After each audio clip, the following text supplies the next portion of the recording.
నమస్తే, మనం ఓయూలో ఉన్నాం. చూస్తున్నాం, ఏం చూస్తున్నాం? మార్పు మార్పు మార్పు అనుకుంటా కాంగ్రెస్ పార్టీ వచ్చింది. ప్రజాపాలన పేరుతో వచ్చింది. ఏం చేస్తుంది? ఎక్కడ అడుగుదామనుకున్నా విచ్చలవిడితనం పెరిగిపోయింది 100%. ఇంతకుముందన్నా కొన్ని నియంత పాలన తెలంగాణ నడిచింది. కానీ ఇప్పుడు ఈ ప్రజాస్వామ్యము లేకపోతే ప్రజాపాలన అనే పేరుతోటి విచ్చలవిడితనం విపరీతంగా పెరిగిపోయింది. సో మరి సరే పెరిగిపోయింది, వాళ్ళకి ఎంత చట్ట ప్రకారం ఎవరు తప్పు చేసినా వాళ్ళకు శిక్షలు పడుతూ ఉంటాయి. మరి ఓయూ ఏం తప్పు చేసింది? ఏం తప్పు చేసింది? ఎవరి కోసం సర్కిల్ తెచ్చిర్రు? సర్క్యులర్ ఎందుకు వచ్చింది? తెలంగాణలో మాట్లాడే వాళ్ళని అణిచివేయాలి, అదే ఉద్దేశం. అది ఎక్కడుంది? మరి గొంతుకలు ఎక్కడున్నాయి? మాట్లాడే వాయిస్లు ఎక్కడున్నాయి అంటే ఓయూలో ఉన్నాయి. మరి ఓయూని ఒకదాన్ని కంట్రోల్ చేస్తే ఆల్మోస్ట్ ప్రశ్నించే వాళ్ళనంతా అణిచివేసినట్టే. కాబట్టి ఇక్కడ ఓయూను కంట్రోల్ తెచ్చుకోవాలి. అది ఎట్లా సాధ్యం? ఓయూ వీసీ ద్వారా ఒక సర్క్యులర్ తీసుకురావడం జరిగింది. సో ఇదైతే జరుగుతుంది, అణిచివేసే ప్రయత్నం అయితే జరుగుతూ ఉంది. ఎందుకు జరుగుతూ ఉంది? దేనికోసం చేస్తూ ఉన్నారు? నిన్న మొన్న మాట్లాడిండు కదా రేవంత్ రెడ్డి. ఈ ఓయూ గడ్డ కూడా అతనికి సపోర్ట్ చేసింది ప్రతిపక్షంలో ఉన్నప్పుడు. సో దీని అన్ని విషయాలపై ఒకసారి మాట్లాడదాం. మనతో పాటు శంకర్ అన్న ఉన్నాడు. నమస్తే అన్న. నమస్తే. ఏంది నాకు అర్థం కాదు, ఈ ఓయూను కూడా ఒక అణిచివేసే పరిస్థితులు మనకు వస్తాయని మనం భావించినాం. అసలు కళ్ళలో కూడా కన్నాం. అసలు తెలంగాణ వస్తే గిదా మనం చూసేది. అధికారం వచ్చింది కదా, వాడు వీడైంది కదా, వీడు వాడైతుంది అంతే. ఏముంటుంది? ఏమో కలలు కంటుర్రు ఇలా మేము రాజ్యం లెక్క కలలు కంటుర్రు అంతే తప్ప వీళ్ళు ప్రజాస్వామ్య పొగడలు ఎక్కడున్నాయి? ఇది మన ప్రభుత్వమా, ప్రజాప్రభుత్వమా? అయితే మరి ఎందుకు వస్తుంది ఈ సర్క్యులర్? అది ఆలోచించుకోవాలి ముఖ్యమంత్రి. 10 ఏళ్ళు ఉంటావా, 10 రోజులు కూడా 10 ఏళ్ళు ఉంటావా, 10 రోజులు ఉంటావా? నిర్ణయించుకోవాలి. ఇలా నిర్ణయించుకోవాలి కదా నువ్వు.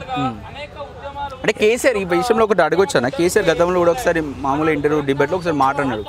ఉస్మానియా యూనివర్సిటీ కావచ్చు, లేకపోతే ఇంకో యూనివర్సిటీ కావచ్చు, ఇవన్నీ పొలిటికల్ ఒక ఆస్పెక్ట్గా మారుతున్నాయి, పొలిటికల్ ఎజెండాలుగా మారుతున్నాయి యూనివర్సిటీలో. దాన్ని మార్చాలని ఒక భావన మాత్రం ఆయన వ్యక్తం చేసిండు. కానీ దాని మీద ఆంక్షలు మాత్రం తీసుకొచ్చే ప్రయత్నం చేయలేదు. అయితే మనం చూసినాం. కాకపోతే ఈయనే ఉద్యమాలు ఉండాలి, ప్రజాస్వామ్యం బతకాలి, అందరు మాట్లాడాలి, ప్రశ్నించాలి. ఆయనే ఇప్పుడు మళ్ళీ మాట్లాడినోడే మళ్ళీ ఈ సర్క్యులర్ తీసుకోవడానికి ప్రధాన కారణంగా అనిపిస్తుంది. మీరు ఎలా చూస్తుంది దీన్ని? నేనేమంటున్నా, ఈ కాంగ్రెస్ పార్టీ ఇలా ఈ సర్క్యులర్ వెనుక లేకపోతే ఇప్పటి వరకు ఒక్క నాయకుడు స్పందించలే, ఒక్క నాయకుడు వీసీ వైస్ ఛాన్సలర్కి ఫోన్ చేసి మాట్లాడలే. అంటే దీని ఉద్దేశము వాళ్ళ వెనుక ప్రభుత్వ పెద్దలు ఉన్నదనేది మనకు సుస్పష్టం. ఇలా పెద్ద ప్రభుత్వం చేసిన అరాచకవాదాలన్నే తిప్పి కొట్టి ఇలా 10 ఏళ్ళ పాలనకి పాత్ర పెట్టినాం.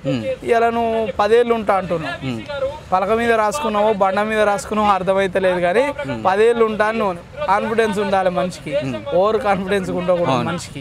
సో కాన్ఫిడెన్స్ లెవెల్స్ పెంచుకో, ఓవర్ కాన్ఫిడెన్స్ పెంచుకోకు ముఖ్యమంత్రి. ఇలా ముఖ్యమంత్రి నువ్వు చేసే పనుల పారదర్శకత, పరిపాలన, సంక్షేమం, ప్రజా ఆమోదయోగ్యంగా ఉంటే నిలబడతావు, లేకపోతే కుప్పకూలిపోతావు. నీ 10 ఏళ్ళ రాజకీయ చతురుడు, రాజకీయ దురంధరుడు అన్న గత ముఖ్యమంత్రినే మేము ఇలా 10 ఏళ్ళు పోరాటం చేసి పండబెట్టినాం, ఫామ్ హౌస్కి పరిమితం చేసినాం. ఇలా నువ్వు కాదు పరిమితం చేసి. ఇప్పుడు ఆయన అనుకుంటు నేను చెప్తేనే అధికారంలోకి వచ్చిన అనుకుంటున్నామో నాకు తెలిసి. రేవంత్ రెడ్డి కారణంగానే వచ్చిందేమో అని భావిస్తున్నట్టు. ఆహో, ఆ పోరాటం ఎక్కడికి వెళ్ళి వచ్చింది? ఎంతమంది మాట్లాడిరన్న ఇక్కడి నుంచి? కాదు, ఇప్పుడు గడ్డిపోచ పని గడ్డిపోచ చేస్తుందట, గడ్డపార పని గడ్డపార చేస్తుంది. దేని విలువను కూడా మనం తగ్గించకూడదు. దేని విలువ దాందే. ఇలా ప్రతి ఒక్కల శ్రమ ఉంది. ఇలా టీఆర్ఎస్ పార్టీని ఓడించడానికి ప్రతి ఒక్కల శ్రమ ఉంది. నేను ఒక్కనని చెప్పుకోను, నేను ఒక్కనని ముఖ్యమంత్రి కూడా విరవిగదు. అది అహంకారానికి అహంభావానికి నిదర్శనం అవుతుంది. మనం ఏం చేస్తున్నాం? ప్రజా సంక్షేమం కోసమే నువ్వు కొట్లాడినా, నేను మాట్లాడినా, ఇంకోరు కొట్లాడినా పారదర్శకత కోసమే కొట్లాడుతున్నాం. ఇవాళ మీ లెక్క పదవుల కోసం కొట్లాడతలేము. ఇవాళ పదవులు మాకు ఎంట్రిక, మీ పదవులు మీకు ఆభరణాలు, ఇవాళ పట్టాభిషేకాలు మీకు ఎవరిని పదవులు అనేటివి మాకు కాదు అవి. ఇలా మా త్యాగాల పునాదుల మీద ఎక్కిరు మీరు. ఇవాళ మా త్యాగాలనే ప్రశ్నిస్తుండే. ఇవాళ మీరు మా త్యాగాలనే క్వశ్చన్ చేస్తున్నావు ఇవాళ. మేము ఆంధ్రలోనే ప్రశ్నించినాం. నిన్ను ప్రశ్నించుడు ఎంత? నిన్ను ఎంతసేపు చూస్తుండగా గడిచిపోతాయి. సంవత్సరంన్నర అయిపోయింది. ఇంకా 2.5 ఏళ్ళే. ఒక ఇయర్ ఎట్లా ఎలక్షన్లు ముందొస్తే ఎలక్షన్లే, ఒక ఇయరే, ఇంకా 2.5 ఏళ్ళే కదా నీకు మిగిలి ఉంది. అప్పుడు నిరూపించుకో. ఇట్లాంటి నిరంకుశత్వ పనులు, ఇట్లాంటి అణిచివేత ధోరణితో చేసే పనులు ఏమైనా ఉంటే మాత్రం ఇబ్బందిలో పడతావు, ఇబ్బంది గురవుతారు. ఎందుకంటే ఇలా భారత రాజ్యాంగం ఇచ్చిన ఫండమెంటల్ రైట్ కదా, అది ఫండమెంటల్ రైట్ కదా.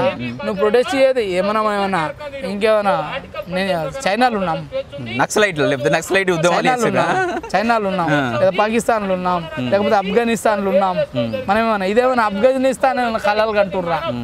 కళలు కనకుండ్రి, మీ కళలు కన్నీళ్ళు అవుతాయి, గుర్తుపెట్టుకోండి. ఇలా మేము ఎవరం ప్రశ్నించినా, ఏ తప్పుని ఎత్తి చూపినా ఇలా మిమ్మల్ని మీరు మార్చుకుంటారు, మంచి పరిపాలన ఇస్తారు, మార్గదర్శకంగా ఉంటారనే తప్ప నువ్వేమన్నా మాకు శత్రువా, రాజకీయ ప్రత్యర్థివా, నువ్వేమన్నా అది కూడా కాదు కదా. నీ అక్కసేంది ఇవాళ ఈ యూనివర్సిటీగా నువ్వు కక్కుతున్న అక్కసేంది? 2వ బడ్జెట్ కదా, నీకు దమ్ము ధైర్యం ఉంటే నువ్వు ఒప్పుకున్న 15% అన్నావు కదా, నిధులలో 15% అన్నావు కదా, ఇంకో 10 రూపాయలు ఎక్కువ ఇచ్చి ఒక 20% నిధులు కేటాయించు విద్యకు. నీ పనితనం గన్లో చూపించు. ఇలా గొంతులు నొక్కేయడానికి కాదు చూపించాల్సింది. ఇలా గొంతులు నొక్కేపిస్తే ఆగుతాం. ఇంకా ఆంధ్రోళ్ళ దగ్గర ఆగలే. నువ్వెంత ఎంట్రికా అయ్యాలా? ఎలా నీ చిత్తశుద్ధి దేనిలో ఉండాలి? మూతపడ్డ బళ్ళు తెరిపి చుట్టూ ఉండాలి నీ చిత్తశుద్ధి. ఆ బళ్ళల్లో టీచర్లు నింపడానికి ఉండాలి. ఆ టీచర్లు పనిచేయడానికి ఇన్ఫ్రాస్ట్రక్చర్ డెవలప్మెంట్ చేయడానికి ఉండాలి నీ చిత్తశుద్ధి. కూలిపోతున్న బిల్డింగ్లను నిర్మాణం చేయడానికి ఉండాలి నీ చిత్తశుద్ధి.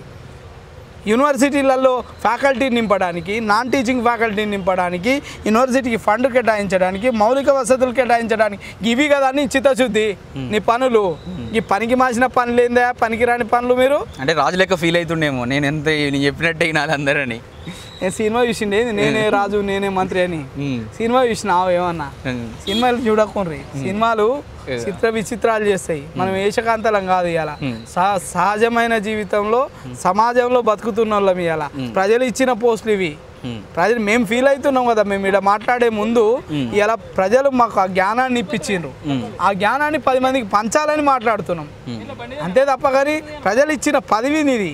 పదవి ప్రజలు కడుతున్న ట్యాక్స్ తోటి వెనక 6 కార్లు, ముంగట 6 కార్లు, కుయ్యి అనుకుంటా 500 మీటర్లు. ఆనాడు ముఖ్యమంత్రి కేసీఆర్ కంటే పాపం బక్కబలసనోడు, బాపు బక్కబలసనోడు, ఊస్తే కొట్టుకుపోయేటోడు, ఎవడన్నా ఇట్లా కాగితం వేస్తే పడిపోయేటోడు. ఆయనకు అవసరం పడ్డది 500 మీటర్లకు ఒక పోలీసు. నీకేం అవసరం పడ్డదా? జింక పిల్లలు ఎక్కుంటావు, సింహం అంట, జింక పిల్లలు ఎక్కుంటావు, లేడీ లెక్కుంటావు. నీకేం పని? నిన్నెవడు కొడతాడు? 2 కార్లు వేయాలి. వెనకో కారు, ముంగటో కారు, మధ్యలో కారు, వెనక నీ దాని ఏమంటారు మెటల్ డిటెక్టర్లు, అవసరం అయితే ఒక అంబులెన్సు. ఇంతకంటే ఎక్కువ ఏం అవసరం? ప్రజాధనం ఎందుకు వృధా చేస్తున్నావు? ఇక్కడ మనోహర్ పారికర్ ఉండే పాపం. మనోహర్ పారికర్ ఉండే. అంతకుముందు కేరళలో ఒక హోంశాఖ అది మన రక్షణ శాఖ మంత్రి చేసిండు అంటోని అని. వాళ్ళని చూసి నేర్చుకోండి. లేకపోతే వాళ్ళు వెనకేడన్నా పోయి తొక్కిరాండ్రి, వాళ్ళు వెనక పోయి.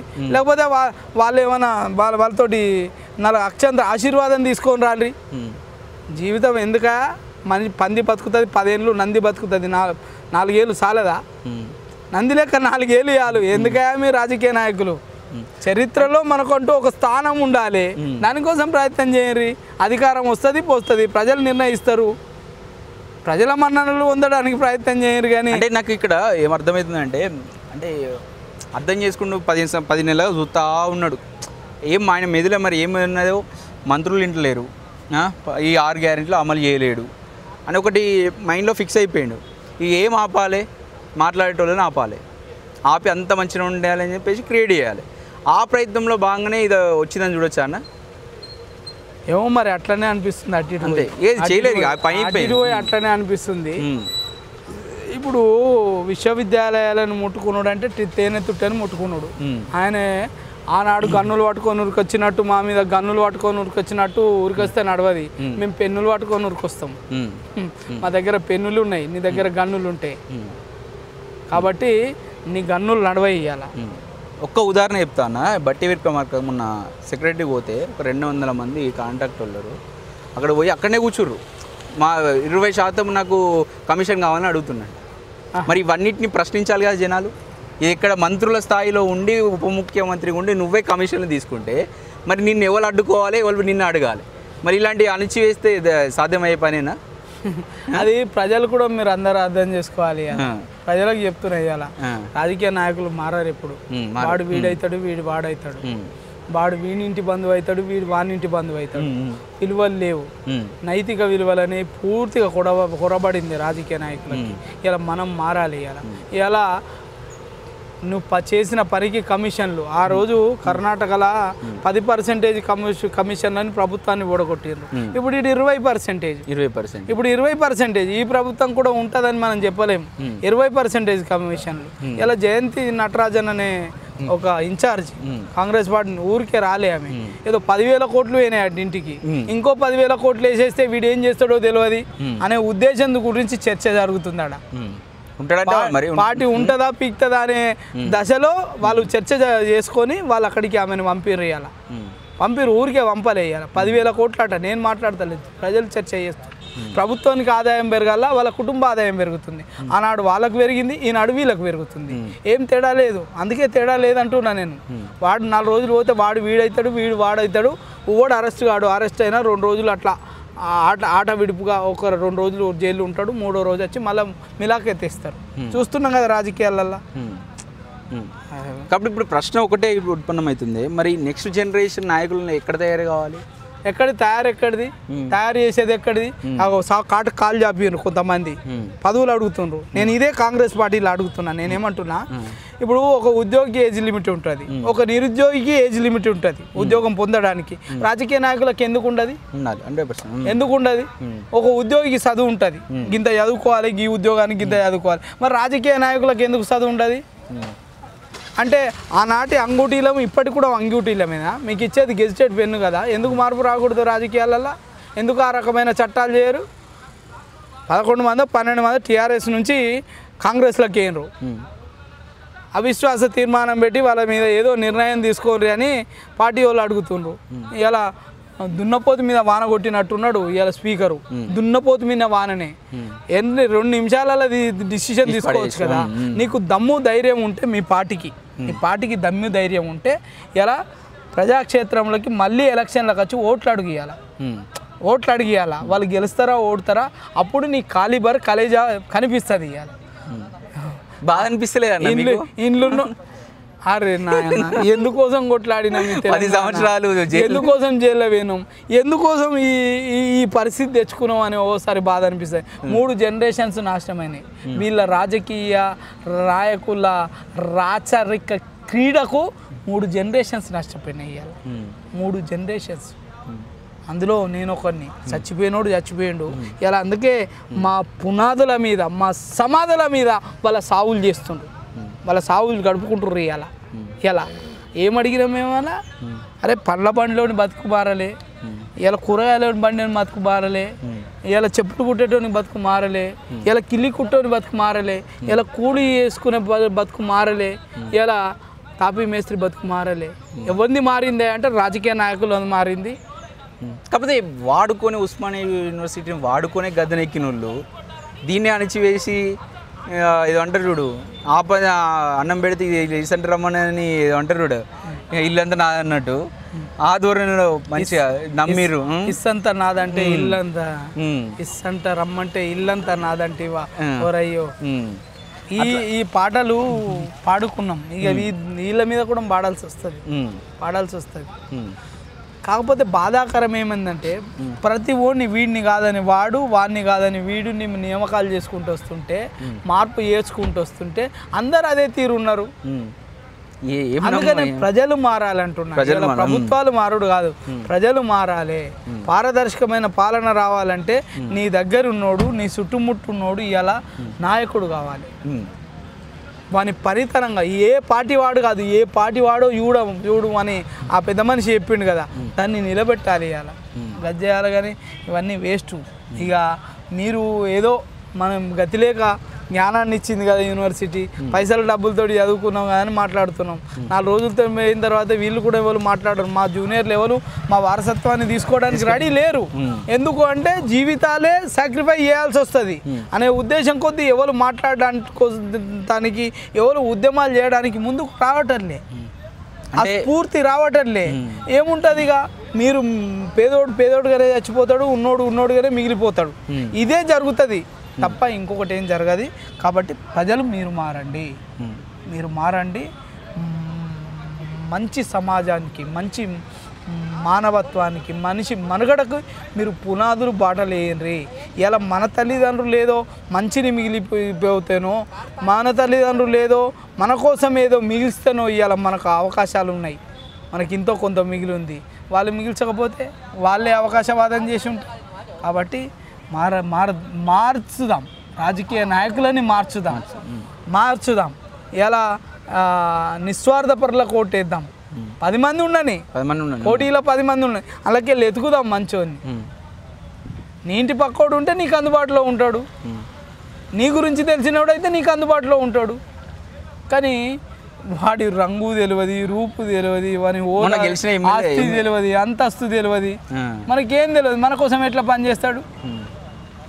పైసలు ఇచ్చిండు, పదవి కొనుక్కున్నాడు. ఆల్రెడీ పెట్టుబడిదారులు, రాజకీయాలు పెట్టుబడి బిజినెస్ మ్యాన్స్ వాళ్ళు వీళ్ళందరూ ఆల్రెడీ రాజకీయాలు ఎమ్మెల్యేలు అయితేనే ఉన్నారు. వాళ్ళు ఇలాంటి ఉస్మానియా గడ్డ మీద కొట్లాడి మాట్లాడిన వాళ్ళు అసలు మీరు మారనంత వరకు మార్పు రాదు. నేను ఒకటే అడుగుతున్నా, ఇవాళ శంకర్ అనేటోడు గుండె మీద చేసుకొని చెప్పగలుగుతాడు.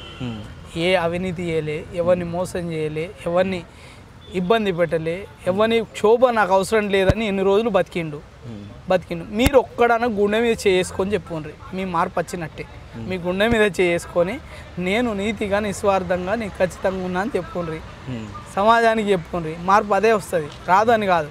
కానీ నన్నే మార్చడానికి ప్రయత్నం చేశాను, నన్నే మారుస్తుండ్రు. నువ్వు ఉన్న సమాజం కరెక్ట్ కాదు, మా లెక్క అవినీతిమయంలోవో అవకాశాలను వెతుకోనువో పార్టీ పెద్దల ప్రసన్నం చేసుకోమని చెప్తుండ్రు. అది జరుగుతున్నాడు ఏముంటుంది, నీ గురించి మాట్లాడేటోడు లేడు, నిన్ను గురించి ఆలోచించేటోడు లేడు. అది గుర్తుపెట్టుకోవాలి. రైట్, చూస్తున్నాం కదా. అంటే ఓయూ గడ్డ మీద ఒక నాయకునిగా అనేక ఉద్యమాల్లో శంకరన్న పాల్గొన్నాడు. ఈరోజు అన్న మాట్లాడిన దానిలో ఒకటే అర్థమవుతుంది, కొట్లాడినాం, ఇప్పుడు కొట్లాడినాం. మరి ఓయూకు ఆపద వచ్చింది. ఈరోజు ఓయూ గొంతు నొక్కబడుతుంది. ఈరోజు ఎవరు స్పందించాలి? యావత్ తెలంగాణ స్పందించాల్సిన అవసరం ఉంది. దీని పట్ల యావత్ తెలంగాణ మాట్లాడాలి. ప్రతి తెలంగాణలో ఉన్నటువంటి ప్రతి పౌరుడు దీనిపైన మాట్లాడాల్సిన అవసరం ఉంది. ఈరోజు ఓయూ గొంతు నొక్కితే ఓయూ గొంతు ఒక నొక్కినట్టు కాదు, తెలంగాణ గొంతు మొత్తం నొక్కినట్టే. ఇలాంటి చర్యలు తీసుకుంటే పాతాళంకి తొక్కుతాం అని చెప్పేసి ప్రభుత్వానికి హెచ్చరించాల్సిన అవసరం ఉంది. దీనిపైన ప్రతి ఒక్క తెలంగాణ బిడ్డగా ప్రతి ఒక్కరు మాట్లాడాల్సిన అవసరం ఉంది. ప్రభుత్వానికి ఒక అల్టిమేటం వేయాలి.